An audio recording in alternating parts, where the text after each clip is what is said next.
Hello everyone, welcome back.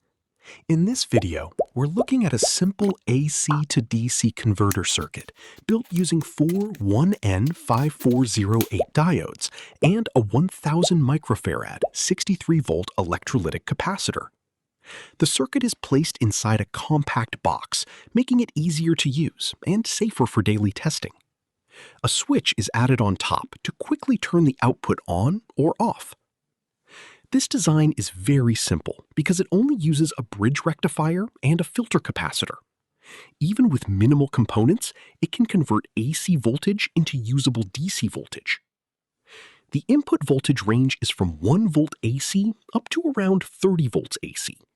Any AC voltage within this range can be converted into DC output. This circuit takes alternating current and converts it into direct current using diode rectification. The capacitor then smooths the output voltage.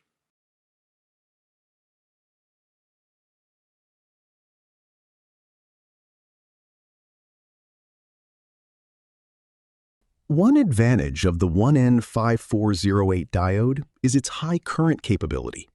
It can handle up to 3 amps continuously and supports high reverse voltage. Another benefit is reliability. These diodes are strong, affordable, and commonly available.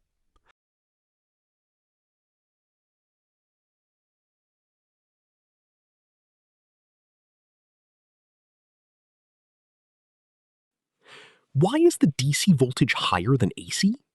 Because AC voltage is usually measured in RMS value, while the capacitor charges close to the peak voltage. The conversion formula is approximately. The subtraction is due to voltage drop across 2 bridge diodes. But this circuit also has limitations. The capacitor smooths the voltage, but not perfectly. When current demand increases, ripple voltage becomes more visible. A 1000 microfarad capacitor works well for light loads, but heavier loads may need larger capacitance. The maximum input voltage depends on capacitor rating and diode safety margin. With a 63-volt capacitor, keeping AC input below 40 volts is generally safer. The output current mainly depends on transformer capacity and diode rating. Practically, this circuit can safely deliver around 2 to 3 amps. For example, in this test, 13 volts AC produced around 17 volts DC at the output. Also, 26.5 volts AC produced nearly 35.5 volts DC. Thanks for watching this video. If you enjoyed it, don't forget to like and subscribe for more electronics projects.